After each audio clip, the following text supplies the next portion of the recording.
오늘 하나님 말씀은 고린도후서 11장 1절부터 3절까지 말씀입니다. 우리 조시아 나오셔서 읽어주시겠습니다. 고린도후서 11장 1절부터 3절까지.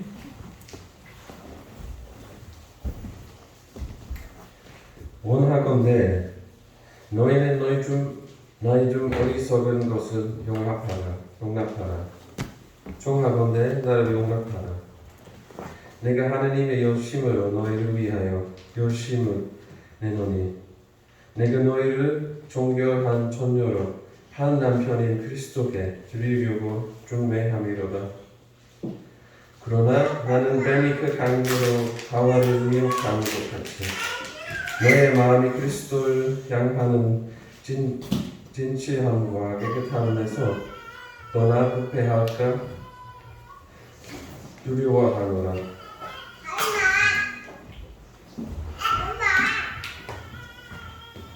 네, 우리 조시아 오늘 또 열심히 읽어주셔서 감사합니다. 성경이 참 어려워요. 한국말도 어려워요. 제가 읽어도 어렵습니다. 네, 이 성경의 뜻을 또 아는 것은 또 너무 어렵습니다. 그런데 그래서 제가 필요한 것 같고 목회자가 필요한 것 같고 있습니다.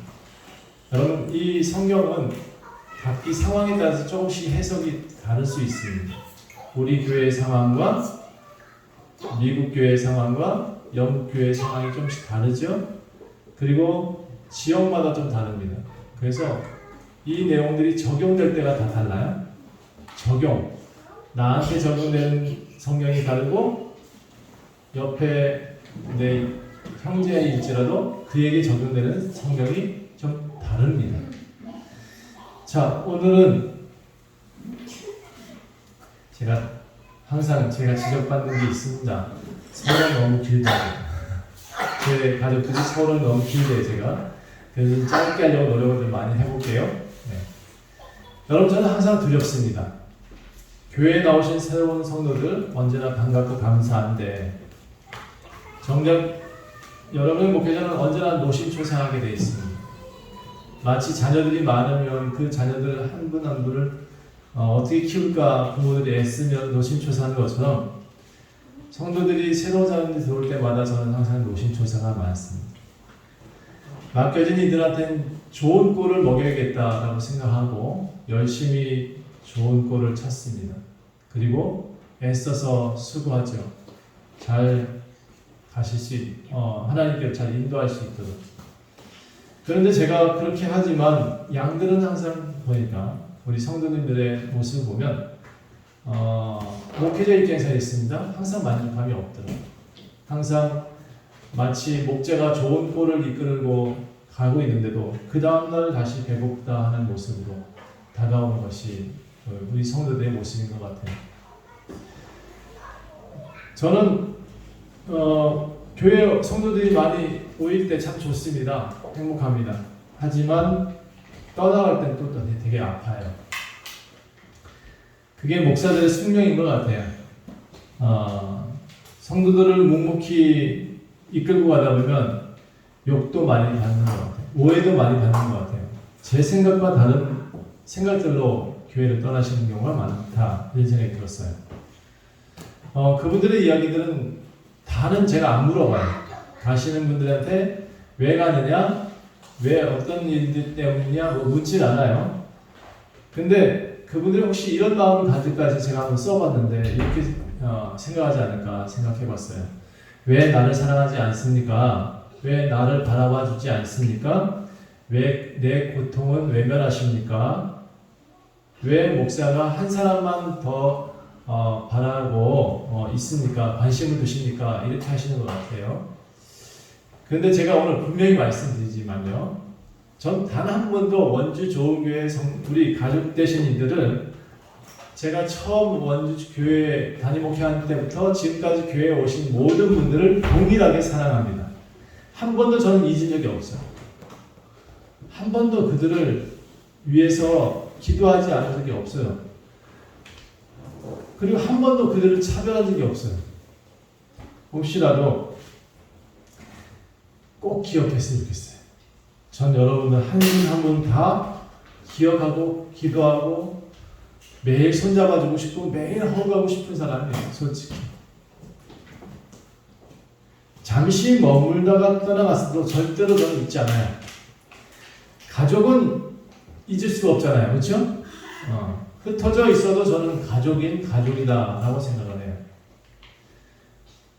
오늘 이 11장을 이제 설명드리기 위해서 제가 이 얘기를 하는 겁니다. 바울은 좀 억울한 것 같아.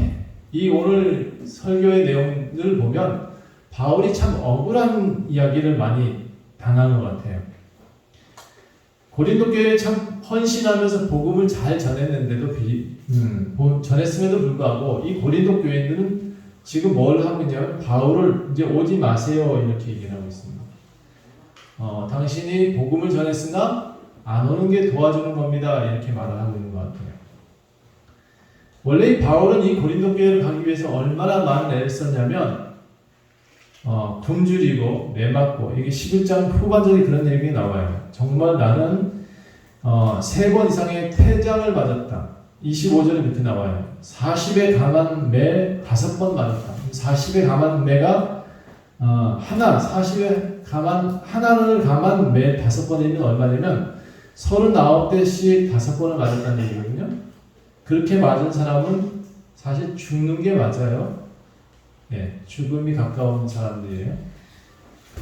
이 사람들이 만든 채찍은 좀 그냥 채찍이 아닙니다. 앞에 갈고리가 달려서 찍으면 살이 다 찢겨 나가는 그런 갈고리예요. 그런 태장을 3번 이상 맞았고 한 번 돌로 맞은 적도 있다. 돌을 맞아가지고 죽을 뻔했다. 그러니까 죽은 줄 알고 사람들이 떠나간 적이 있었어요. 그리고 3번 파선하고, 그러니까 배를 타고 돌아다녔거든요. 3번 난파선을 겪었다는 거예요. 일주일을 깊은 바다에서 지냈다. 그리고 여러 번 아마 표류했던 것 같아요. 깊은 바다에서 지냈다는 것은 표류가 아닐까 싶어요. 여러 번 여행하면서도 강도의 위험도 받았고 또 동족의 위험도 받았고 이방인의 위험과 시내의 위험과 광야의 위험과 바다의 위험과 거짓 형제 중의 위험을 당하고 수고하고 애쓰고 여러 번 잠도 못 자고 줄이고 목마르고 여러 번 춥고 헐벗었다. 여러분 이렇게 해본 적 있어요? 저는 없어요. 솔직히 지금 바울이 말하고 있는 것처럼 그렇게 고생하면서 목회하지는 않고 있거든요. 여러분 근데 바울은 이렇게 고생했는데 고린도 교회한테 가서 무슨 이야기를 듣냐면 오지 마세요. 당신은 이제 안 오셔도 됩니다. 이런 취급을 받았다고요. 얼마나 억울했죠? 그래서 고린도 교회 성도들한테 조금 항변하듯이 얘기를 해요. 아니 참 어리석다 당신들은 진실된 목사가 얘기하는 것은 안 듣고 이상하게 유혹하는 자들의 말에 너무 쉽게 빠져들어가는구나. 여러분 제가 하는 말이 여러분한테 잘 안 들릴 수 있어요. 그런데 여러분 지금 지나가는 사람 어떤 사람이 하나가 이런 말 할 수도 있어요. 원주 좋은 교회는 헌금을 안 한다며? 그래가지고 하나님께서 복을 주시겠어? 이 말은 여러분 귀에 싹 들릴 거예요. 왜? 제가 지금 하는 말은 안 믿겨질 거예요. 이게 가족들이, 제가 가족이 되어 보니까 한 가지 단점이 있더라고요. 가족들한테는 열심히 설명해도 잘 이해가 안 되는 것 같아요. 그냥 아빠가 좋은 말 하는구나 이 정도만 이해하는 것 같아요. 규칙이 잘 정해지지가 않아. 그런데 이렇게 규칙을 잘 정한 사람들이 있어요. 어떤 사람이냐? 군대 가면 규칙을 잘 정하죠. 군대처럼 사람들을 훈련시키면 규칙적으로 지키게 돼 있어요. 그래서 여러분 교회도 군대처럼 하게 되면 여러분 솔직히 군대 좋아해요? 규율을 좋게 생각하나요? 되게 어려운 건데 그거를 너무 익숙하게 받아들이는 게 우리 민족이에요. 우리 한국 사람들은 똑바로 앉으세요. 졸지 마세요. 이런 얘기를 하는 것을 굉장히 좋아해요. 깨워주는 걸 좋아하는 것 같아. 근데 자발적으로 일어나 있는 사람들이 더 있었으면 좋겠어, 저는. 그래서 저는 가족처럼 얘기를 해요. 가족은 항상 권면하잖아요. 이렇게 해야 됩니다. 저렇게 해야 됩니다. 강요하지는 않아요. 교리처럼 이것은 규칙이고 이것은 규칙이 아니야라고 규칙을 정해서 사람들을 훈련시키지 않아요. 여러분, 저도 오늘 조금 항변 좀 하려고 그래요. 이 고린도 교회의 11장의 내용이 항변의 내용이기 때문에, 바울사도의 항변이기 때문에 저도 조금 답답한 면이 있어서 이 말씀 먼저 드리는 거예요. 제가 여러분 한 번도 잊은 적이 없어요. 한 번도 사랑하지 않은 적이 없어요. 한 번도 기도하지 않은 적이 없어요. 여러분들 스스로 한 명 한 명을 저는 귀하게 여기고, 또 주일날 한 명 한 명을 다 만나고 싶고 다 대화하고 싶어요. 이 코로나가 우리를 좀 많이 흩어놓긴 했습니다. 그래서 저는 좀 아쉽긴 하지만 여러분한테 또 이 부탁드리고 싶은 것은 뭐냐면, 교리로 살지 말아요. 군대처럼 살면 안 돼요. 군인처럼 사는 것처럼 얼마나 부자연스러워. 그렇죠? 몸에 틀은 잡혀 있을지 몰라도 사람답지 못할 때가 있어요. 기계처럼 되어질 때가 있다. 복음으로 살게 하고 싶어요. 저는 복음의 기쁨을 누리고 그 기쁨 속에서 자유를 누리며 그 자유가 무너질 때는 투쟁하는 사람이 되게 만들고 싶어요. 진짜 살아있는 사람으로 살아가게 하고 싶어요. 어떤 이들은 이렇게 많이 내어주는 것, 성도들을 이렇게 풀어놓는 것을 신앙이 아니라고 표현하시는 분이 계시더라고요. 하지만 저의 기준은 예수 그리스도입니다. 저의 기준은 로마서, 고린도 전후서 같이 이 바울이 쓴 규칙 기준이 아니에요. 저는 좀 예수에게 기준을 맞추다 보니까, 예수께서는 하나님을 분명히 아시는 분이었습니다. 그 하나님 분명히 알았기 때문에 그 다음에는 모두 다 자유였었어요. 자유. 율법에 매이지 않았었고, 절대로 교리적이지 않았고, 절대로 종교적이지 않았어요. 예수님은 사마리아 사람, 지금으로 말하면 한국의 불교 신자하고 대화하셨던 분이세요. 불교 신자가 사람 구하고 나니까 그 사람같이 너희도 사랑하라 라고 얘기하시는 분이 예수님이세요. 그게 사마리아인들이에요. 그 사람은 예수님, 하나님을 모르는 사람들이에요. 그럼에도 불구하고 그 사람한테 예수님 다가서 가지고 사마리아인처럼 너희도 사랑해 라고 가르쳐 주신 분이 예수님이세요. 안식일날 열심히 비벼 먹었어요. 하나님과 함께 있는 사람은 안식일날 밥 먹어도 돼, 비벼 먹어도 돼. 예수님 그렇게 가르치신 분이세요. 여러분, 우리가 하나님과 함께 있으면, 제가 좀 이따 또 이런 얘기 할 텐데 되게 여러분한테 쇼킹적인 얘기일 수도 있습니다만, 절대로 예수님은 교리적이지 않았고 종교적이지 않았고 그냥 사랑이에요. 사랑을 전하셨고, 저도 그래서 예수님의 영향을 좀 많이 받았습니다. 예수님이 기준이 되셨기 때문에 저 또한 여러분한테 강요하지 않고 규칙을 정하지 않을 거예요. 여러분, 다시 한번 강조하지만 여러분은 하나님 아들을 낸 자유인이에요. 예수 그리스도 안에서 형제가 된 아버지의 아들이에요. 저하고 형제고. 아들이니까 교회에 나와서 하나님의 자녀가 되는 거고, 교회에 나오고 하나님의 자녀이니까 기도하는 거예요. 그리고 예배하는 것이 여러분의 목적이 되는 것, 그것도 하나님의 아들이기 때문에 그런 거예요. 예수님께 예배하지 않았다고 내일 죽는 거 아니에요. 오늘 성도님들 몇 분 안 나오셨다고 내일 그 성도들이 내일 벌 받는 거 아니에요. 근데 여러분, 예수님의 아들들은요, 솔직히 저희 자녀들은 주일날 꼼짝없이 여기 나오잖아요. 그렇죠? 아들이니까 나오는 거예요. 여러분, 교회에 나오는 이유도 여러분이 아들이기 때문에 교회에 나오는 거예요. 예배하는 거예요. 다른 건 이유가 없어요. 여기 교회에 예배 많이 드렸다고 천국 가는 거 아니에요. 예배를 많이 드렸다고 천국에 상급이 많은 것도 아니에요. 다만 하나님의 아들이니까 여기 나오는 거예요. 저희 아이들이 무조건 교회에 나오는 것처럼. 오늘 찬송 부르고 내일 가요 불렀다고 해서 여러분, 가요 부르는 사람들은 지옥 가고 찬송 부르는 사람은 천국 가는 거 아니에요. 너무 얽매이면 안 돼요. 여러분이 지금 하나님을 믿는 자가 트로트를 불렀다. 저는 하나님은 분명히 그 사람의 트로트를 찬송으로 들으실 거라고 믿어요. 이렇게 얘기하는 사람은 없어요. 진짜 없을 거예요. 여러분이 하나님을 믿는 여러분이, 하나님의 아들된 여러분이 노래하게 되면, 하나님은 여러분의 노래를 찬송으로 받으신다. 전 그렇게 믿습니다. 우리가 믿는 하나님은 쩌쩌한 하나님이 아니에요. 우리가 믿는 하나님은 아버지시거든요. 저희 아이들이 집에서 찬양 부를 때 제가 기뻐해요. 아이고 기특하다 하죠. 그런데 우리 아이들이 가요 부른다 해서 제가 혼내지 않아요. 왜? 여러분, 아버지는 자녀들한테 자유를 주고 있습니다. 아버지는 그들이 부르는 노래에 귀를 기울이세요. 우리 아버지는, 하나님을 우리는 뭐라 불러요? 전능하신 신이시여 이렇게 부르나요?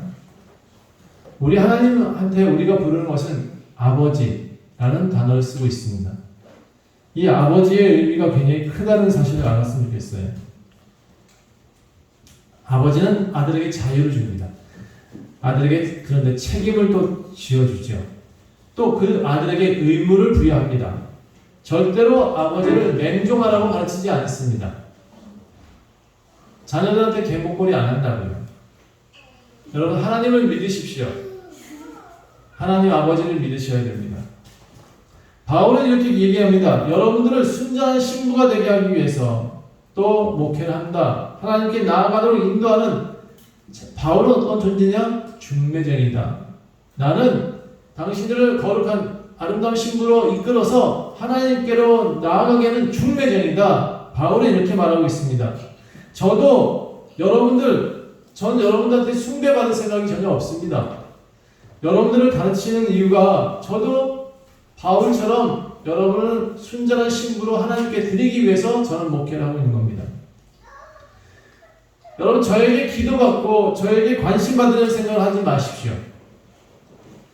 여러분이 하나님께 기도하시고 하나님께 관심을 받으려고 하시는 그런 믿음을 좀 가지셨으면 좋겠습니다. 여러분이 기도하면 하나님이 들으십니다. 목사가 기도해야 하나님 들으시는 게 아니에요. 하나님께 나아가는 자만이 하나님께서 복을 주십니다. 목회자가 나가면, 그 사람 대신 나가면 누가 복 받겠어요? 그 사람 대신 나가면 목사가 복 받겠지. 여러분이 하나님께 나아가는 것이 중요하지, 목사한테 기도받는 것이 중요한 것이 아니고, 목사 손 한번 잡았다는 것이 중요한 게 아니에요. 하나님께 관심 받고 하나님께 믿음을 드리는 삶을 사셔야 됩니다. 자, 저는 다시 한번 강조합니다. 여러분 모든 분을 사랑해요. 한 번도 잊은 적 없고, 제가 사랑하고 있다는 것, 이 한 가지 사실 잊으면 안 돼요. 본문은 바울이 이렇게 얘기를 합니다. 나의 좀 1절 보세요. 나의 좀 어리석은 것을 용납해라. 그런데 바울이 진짜 어리석기 때문에 이렇게 말한 게 아니에요. 나 진짜 어리석은 사람이니까 나를 용납해줘, 나를 좀 봐줘, 이렇게 얘기하는 게 아니에요. 내가 하나님의 열심을 너희를 위하여 열심을 내고 있다. 내가 너희를 정결한 처녀로 한 남편인 그리스도께 드리려고 중매쟁이로 열심히 노력하며 살고 있다. 그런데 이상하게 너희들은 뱀이 그 관계로 하와를 미혹한 것 같이 너희 마음이 그리스도를 향한 진실함과 깨끗함에서 떠나 부패할까 두려워하며 나는 목회를 하고 있다. 이 얘기는 무슨 얘기냐면, 지금도 많은 교회 목사들의 얘기를 안 들으시는 거예요. 옆에 들어와서 어떤 이단들이 이런 얘기를 할 거예요. 아, 그 교회 참 목사가 나쁘지, 이런 말은 귀에 쏙쏙 들리는 거예요. 그 교회는 진짜 문제가 있어, 이런 이야기 쏙쏙 들려요. 그리고 성경 공부를 제대로 해야지, 이런 말은 귀에 쏙쏙 들릴 거예요. 목사는 저는 여러분들한테 지금 자유를 가르치고 있는데 성경 공부를 안 한다고 뭐라고 하는 일들의 이야기를 듣고 교회를 나갈 거예요. 어떤 이들은. 이게 문제라는 거죠. 형제의 말을 안 듣고 바깥에 나가 있는 이리의 말은 잘 듣는 거. 그게 여러분 문제라는 거죠. 저는 여러분한테 진짜 예수님한테 이끌고 가고 싶은 그런 목사예요. 스스로 바울도 중매쟁이다 라고 말을 해요. 너무나 낮춘 거 아니에요? 자기를 사도가 중매쟁이다 라고 한 정도로 자기를 낮춰가면서 소개하고 있잖아요. 굉장히 많은 사람들은 진짜로 하나님을 진짜 좋아하는지 제가 좀 굉장히 좀 헷갈릴 때가 있어요. 진짜 하나님을 사랑하고 하나님을 향해서 나와서 예배하고 있는지 정말 헷갈릴 때가 많아요. 여러분, 뱀의 관계로 미혹한 자들의 이야기들 자꾸 듣지 마세요. 바깥의 이야기 자꾸 들으면 들을수록 나쁜 얘기를 들리는 거예요. 우리가 지금 하고 있는 이 얘기가 진짜라고. 우리가 지금 나누고 있는 이 자유의 신앙이 진짜 신앙이라고. 이 안에서 규칙이 있고 이 안에서 자유 안에서 행복이 있도록 노력하는 것이 진짜 목회자가 이끌어가는 방법이에요. 하나님은 여러분 옆에 사람들이 이렇게 얘기를 할 거예요. 기도하면 들으신다. 기도해야지. 많이 기도해. 매일 기도해. 하루 4시간씩 기도해. 2시간씩 기도를 꼭 해야 되지 않겠어? 이렇게 배워왔을 거예요. 그런데 여러분, 성경 구절에 분명히 이렇게 기도하라고 있어요. 하나님 들으신다고. 기록되어 있긴 해요. 하지만 여러분, 기도 많이 하면 많이 하신다고 하나님이 들으신 거 아니에요. 어떻게 보면 하나님께서 너무 가식적이다 라고 말을 할 것 같아요. 기도가 뭔지 모르는 것 같아요. 기도는 따라합시다. 하나님의 뜻을 구하는 것. 하나님의 뜻을 구하는 것. 기도는 내가 내 요구를 관철시키는 것이 아니에요. 그래서 4시간 동안 하나님 조르는 게 아니에요. 하나님 모가지를 잡고 흔들어대는 우리 성도들의 모습이 너무 많잖아요. 4시간 동안 하나님 조르면 하나님 들어주시겠나? 여러분, 우리 지금 아직 어린아이 같은 우리 아이들이 칼 달라고 기도하고 사장되게 해달라고 내 기업체 내놓으라고 기도하면 여러분 그게 아버지가 쥐어주는 게 맞아요? 중학교 아이한테? 여러분 하나님은 여러분 때에 맞게 주십니다. 하나님의 뜻에 따라 주십니다. 그게 하나님 뜻에 따라 준다는 이야기가 뭐냐면 여러분이 준비가 될 때 하나님이 주신다는 얘기고 하나님의 뜻대로 그가 성장한 것을 보고 주시는 거예요. 그러니까 여러분의 요구 관철을 위해서 기도하는 것이 가장 어리석다라고 하는 겁니다. 내가 잘못한 것까지 하나님 고쳐내세요 하는 일들이 많은 것 같아요. 마치 아이가 장난감을 가지고 놀다가 부서뜨려 놓고는 아버지 고쳐내세요 라고 때를 쓰는 것과 똑같아요. 여러분 기도할 때 하나님 사업체가 지금 망하게 생겼어. 그 사업체가 지금 망하게 생겼더니 하나님 이 사업체를 살려내주세요 하고 기도를 하는 거예요. 자 여러분 근데 망하게 된 구조를 자세히 보게 되면 이미 그 사람이 경영을 잘못하고 있는 거거든요. 그런 경우가 대부분이에요. 돈을 딴 데 썼거나 엉뚱하게 자기 투자를 잘못했거나 그래놓고 하나님께 우리 기업체 살려내주세요 라고 기도하는 게 맞아요? 이게 마치 장난감 부셔놓고 아빠 나 이거 좀 고쳐내주세요 하고 기도하는 거와 똑같다. 여러분 사업에 성공과 실패 하나님 탓을 돌리면 안 됩니다. 사업을 하기 위해서 만약 기도해야 된다면 저는 이렇게 기도하라고 가르쳐드리고 싶습니다. 하나님 제가 이런 일을 계획하고 진행하려 합니다. 그 길을 인도하시고 제게 지혜를 주십시오. 이 사업체를 잘 운영해 나갈 수 있도록 은혜를 주세요 라고 기도해야지 나는 이렇게 망가뜨려 놓고 하나님 내 사업체를 살려내 주세요 기도하는 것은 어리석다고. 믿음은 바라는 것이지만 보이지 않는 것의 증거예요. 믿음은 보이지 않지만 분명히 실체가 되는 게 믿음이에요. 이게 신앙인이 헤쳐나가야 될 길이에요. 하나님은 신이지만 다른 우상들처럼 금나라 뚝딱 하는 그런 분이 아니세요. 여러분은 한 걸음 한 걸음 걸어갈 때 지혜를 주시는 분이고 여러분이 하나님 뜻대로 살아가면 성공의 길을 걷게 만들어 주시는 분이 하나님이세요. 때에 맞는 성공을 주세요. 무조건 기도했다고 잭팟 터지는 거 아니에요? 이렇게 기도만 하면 잭팟이 터지는 줄 알아. 여러분 그래서 다른 복음을 전하는 사람들 주의하라 라고 바울은 얘기해요. 교회에 나온 복 받아요. 교회에 헌금 많이 하면 복 받아요. 목사에게 순종하면 여러분 하나님이 더 큰 상급을 주세요? 뻥입니다. 뻥. 성경 공부 열심히 한다고 여러분 상 주는 거 아니에요. 하나님의 나라에서 더 큰 더 좋은 집에 사는 거 아니에요. 이런 얘기 들으면 다 귀가 솔깃할 것 같아. 교회에 잘 나오시면 천국 가요. 목사에게 순종하면 복 받아요. 헌금 많이 내면 복 받아요. 성경 공부 열심히 하면 다 하나님이 이루어주셔요. 하나님을 안다고 했는데 하나님 뜻대로 행하지 아니하면 다 꽝이에요. 아무리 기도 많이 하고 아무리 열심을 내고 아무리 봉사를 많이 했어도 꽝이에요. 하나님의 뜻대로 기도하지 않으면 다 꽝이에요. 이단들이 특히 이렇게 말합니다. 모여라, 집단을 이루어라, 흩어지지 말자. 부모는 버려도 하나님을 버리면 안 된다.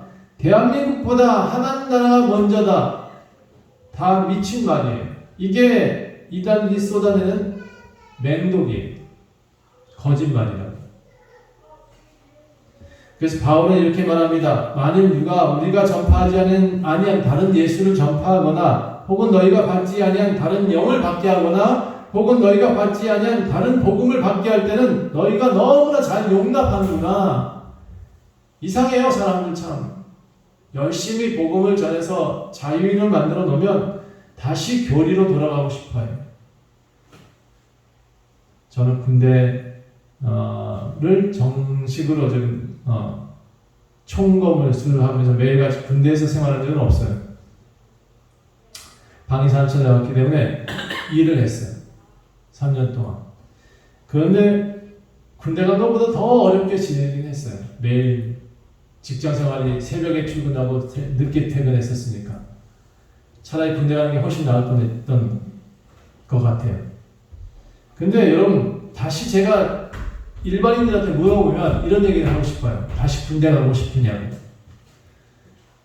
그럼 대부분 다 그렇게 얘기해요. 다시 군대는 가고 싶지 않다고. 그게 정상이거든요. 우리는 이렇게 말합니다. 교회에 다닌다는 이유로 매일 군대 가는 것처럼 다시 군대 가는 것처럼 주일날 예배에 나오는 것 같아요. 여러분, 전 다시 말씀드릴게요. 교회에 나오면 사업 잘 되는 거 아니에요. 교회에 나오면 건강해지는 거 아니고 교회에 나오면 가정이 살아난다? 네, 맞아요. 그렇게 될 수 있어요. 하지만 교회에 나와야 그렇게 되는 건 아니에요. 복음을 정확히 알고 복음을 누리며 사는 것은 분명히 사업을 잘 이끌 수 있는 기반이 될 것 같아요. 그리고 복음을 정확히 알게 되면 건강해져요. 복음을 정확히 알면 가정도 살아날 수 있어요. 예수를 정확히 알면 모든 것이 잘 될 수 있어요. 근데 목사님한테 순종했다고 해서 그 사람이 복 누리는 거 아니고 목사님 손 한번 잡아봤다 해서 그 사람이 행복해지는 거 아니에요. 하나님을 제대로 믿는 사람들은 이런 현상들 잘 되고 건강해지고 살아나는 일들 이거 하나님을 제일 잘 믿는 사람은 자연인 나타나는 거예요. 자연인. 하나님의 아들이 누리는 당연한 삶의 일부예요. 여러분 교회에 나오니까 다 이렇게 됩니다 라고 가르치는 사람들은 다 이단들의 레퍼토리예요. 이단들은 무조건 잘 된대. 무조건 교회 나오면 건강해진대. 다 뻥이야. 여러분 고린도 교회 바울은요 헌금 얘기 자꾸 하면 안 되는데 헌금 얘기 나오네. 헌금을 많이 한다고 해서 사람들한테 좋은 사람이라고 말하는 목사 잘못된 거예요. 목사에게 충성해라 하는 식의 궤변도 이건 진짜 궤변이에요. 바울은 고린도 교회에 전도할 때 생활비가 없었어요. 이 고린도 교회가 어떤 교회냐면 부산과 같은 도시예요. 돈 많은 도시라고요. 교회에 나오는 성도들이 다 귀부인들이었어요. 그런데 헌금은 쥐꼬리만 하게 되는 사람이었어요. 이게 이렇게 인색한 곳이 고린도 교회였어요. 바울의 생활비가 없어가지고 도리어 고린도 교회에서 애를 먹었어요.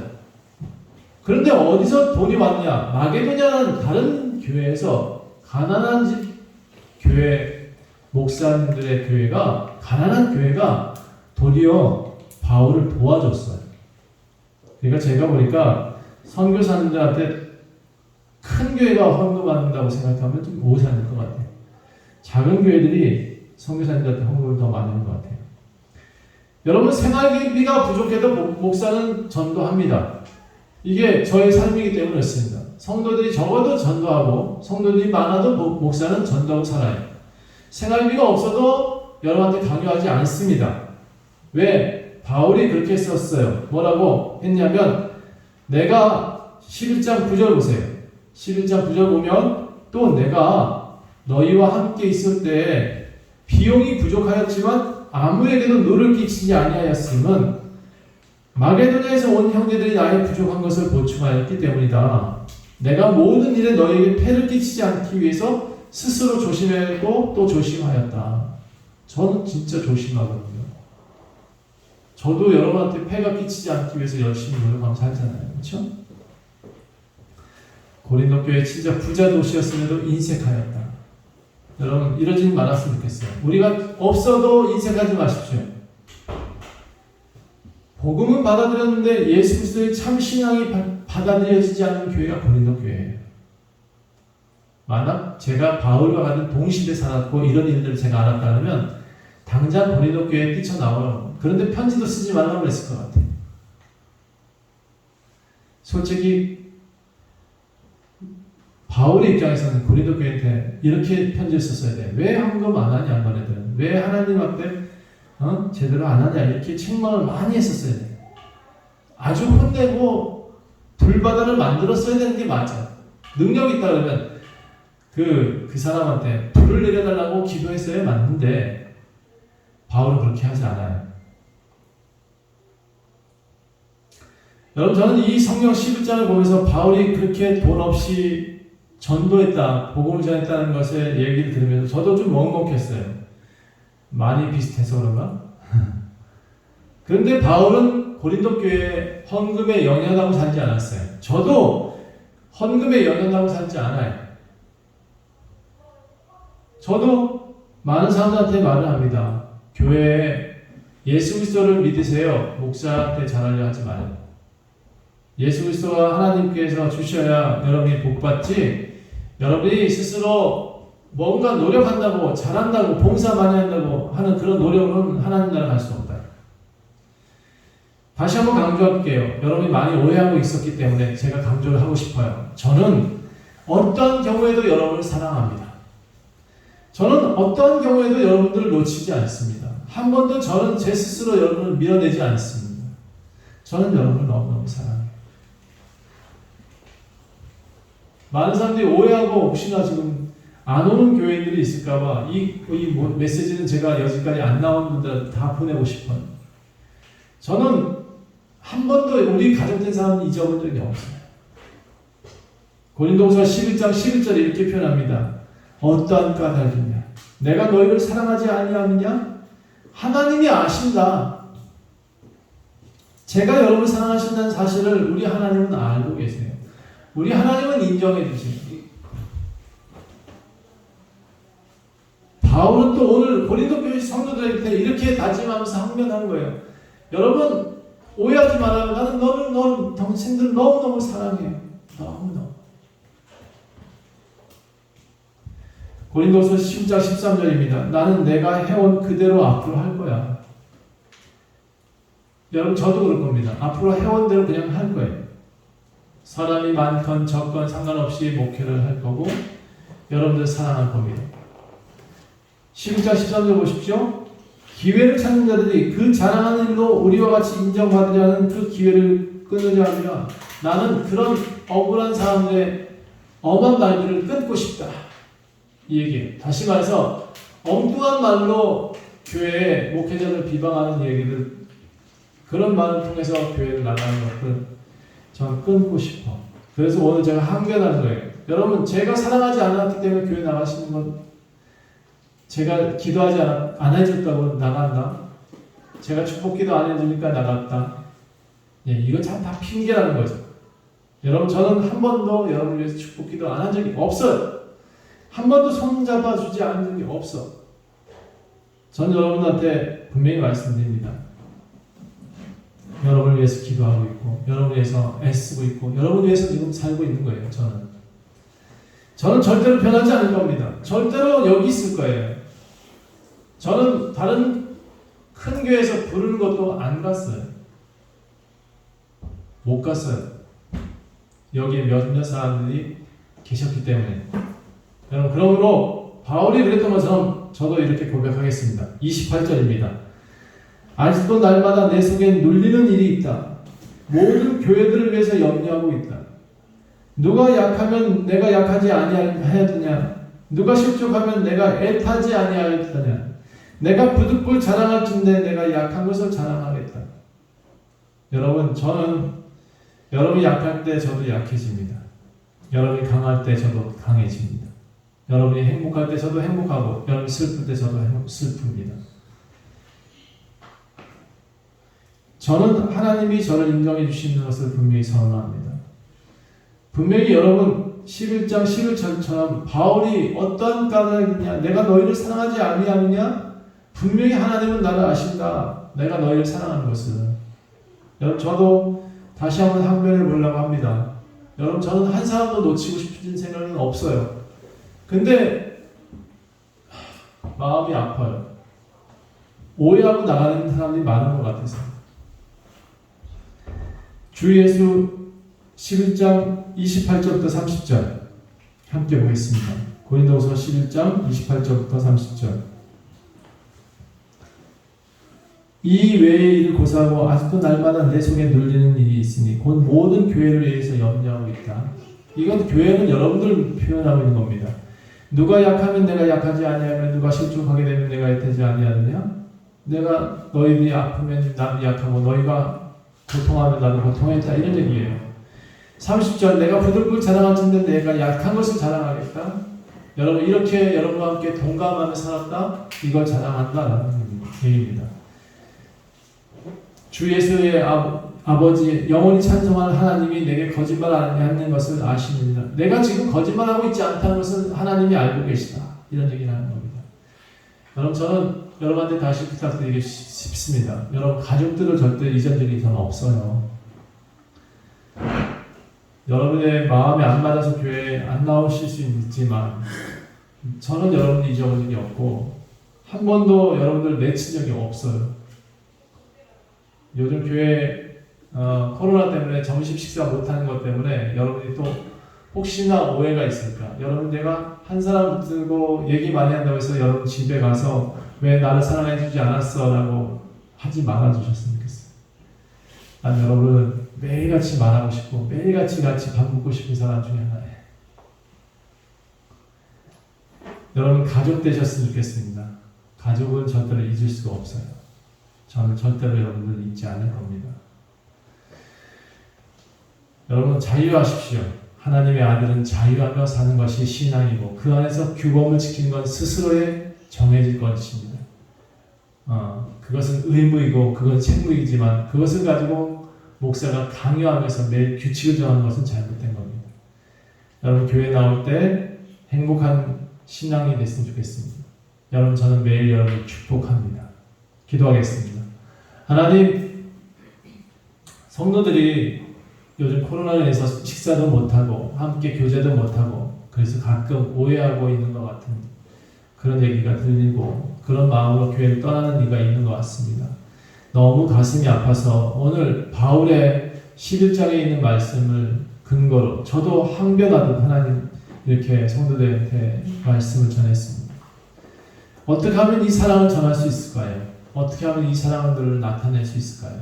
하나님, 우리 교회 성도들이 더욱 주님의 사랑을 깨닫고 주님 안에서 자유하며 살게 하시되 하나님, 우리가 목회자도 이들과 함께 동일된 성도임을 깨닫고 항상 사랑하고 있다는 사실을 잊지 않게 도와주십시오. 저들의 머릿속에 항상 목회자가 가족임을 항상 기억할 수 있도록 도와주시옵소서. 그리고 하나님, 우리 성도들 한 사람 한 사람 매일마다 축복하여 주시옵소서. 저들의 손, 발, 걷는 걸음걸음 하나님 매일매일 축복하여 주시옵소서. 감사드리며 예수 그리스도의 이름으로 간절히 기도합니다. 아멘.